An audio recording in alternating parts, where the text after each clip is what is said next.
Hello everyone. In today's video, I will be talking about what exactly are the Purans. Purans form the backbone of Indian culture and is the platform on which Sanatan Dharma, which is popularly known as Hinduism, was built upon. If you ask any Indian what is the source behind their religious beliefs, customs, and practices, most of them will link it back to the Purans. Purans cover a wide range of topics, including origin and creation of the universe, creation of gods and demigods, humans, demons. It also includes guidelines for ritual practices to appease the gods. It has many references to mythological stories which are related to the different gods under the pantheon of Hinduism. Puran literally translates to old or ancient, and it is difficult to identify during which time period were they created. Most literary researchers estimate that the Purans were created somewhere between 2000 to 3000 years ago. A lot of people wonder how exactly are the Purans linked to the Vedas. Uh, as you know, Hinduism has four major Ved: Rig Ved, Yajur Ved, Samved, and Atharvaved, and the Purans came after that.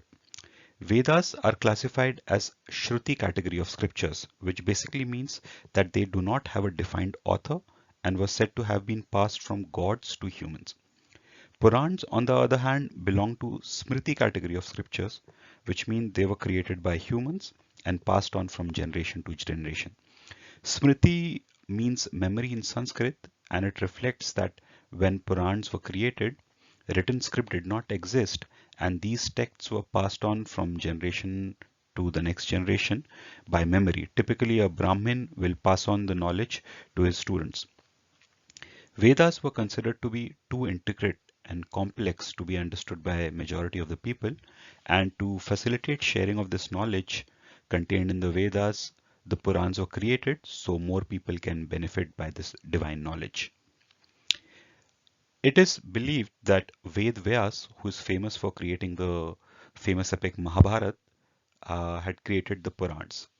He had originally created a single consolidated Puran, which was called as Puran Samhita, which was later further divided into different sections. If we consider how many Purans are currently there, there are 18 Purans which have been classified as per the different god which they are associated with. So you have Brahma Puran and Padma Puran, which are linked to Brahma.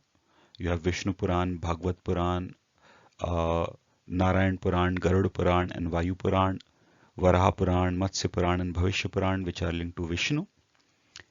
Shiva Puran, Ling Puran, Skanda Puran, Varaha Puran, and Vamana Puran, together with Kurma Puran, Markandeya Puran, and Brahmanda Puran, are linked to Shiva.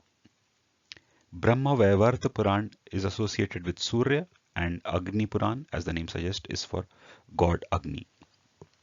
As you can see, these Purans can vary in size from 9,000 to more than 81,000 shlok, and they cover a diverse range of topics, including mythology, tales about gods and deities, astronomy, and astrology.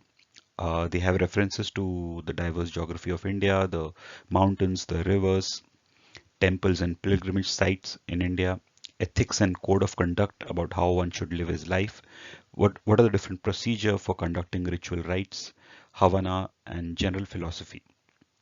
I will be making separate videos to cover these different Purans and the mythological stories they have in more details, and I will be sharing them later.